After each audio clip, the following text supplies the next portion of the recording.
এই প্রথম নিয়ে এলাম। একটি নয়, দুটি নয়, একসঙ্গে 7টি চুলা। অবিশ্বাস্য হলেও এটা সত্যি। এটাই বাংলাদেশের প্রথম চুলা। এই চুলাটি তৈরি করার জন্য মাটির উপরে আমি একটি লাপ তৈরি করে নিলাম। তার উপরে আমি ইট বসিয়ে দেব। সামনাটা ফাঁকা রেখে এখানে মোট আমি 21টি ইট বসিয়ে নিয়েছি। তারপরে এই ইটের ভিতর থেকে আমি 8টি ইট সাজিয়ে দেব, কারণ ভিতরে এই ইটগুলো বসানোর জন্য চুলাটি তৈরি করতে খুব সহজ হবে।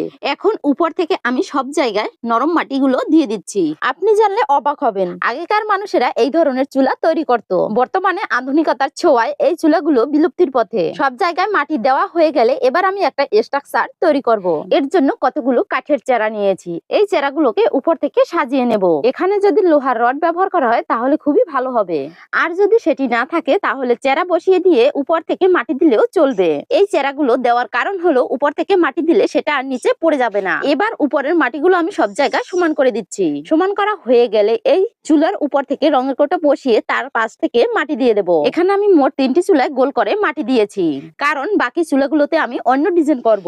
এরপরে সামনে যে মাঝের চুলাটি রয়েছে সেই চুলাটিতে আমি চৌকো করে মাটি দিয়ে দিচ্ছি। তারপরে সম্পূর্ণ জায়গায় ফিনিশিং লেপা দিয়ে আগে থেকে তৈরি করা মাটির ফুলগুলো চুলার পাশ থেকে বসিয়ে দিতে হবে। এখন আপনাকে এই চুলাটিকে কয়েকদিনের জন্য শুকিয়ে নিতে হবে। দেখুন কত সুন্দর ভাবে চুলাটি তৈরি হয়ে গেল। এখন চুলাটির উপরে পাত্রগুলো বসিয়ে আগুন জ্বালিয়ে দিচ্ছি। দেখো বন্ধুরা, চুলাটিতে কত সুন্দর কিন্তু আগুন জ্বলতেছে। ভিডিওটি তোমাদের কাছে কেমন লেগেছে অবশ্যই কমেন্ট করে জানিও। ভালো লাগলে শেয়ার দিও।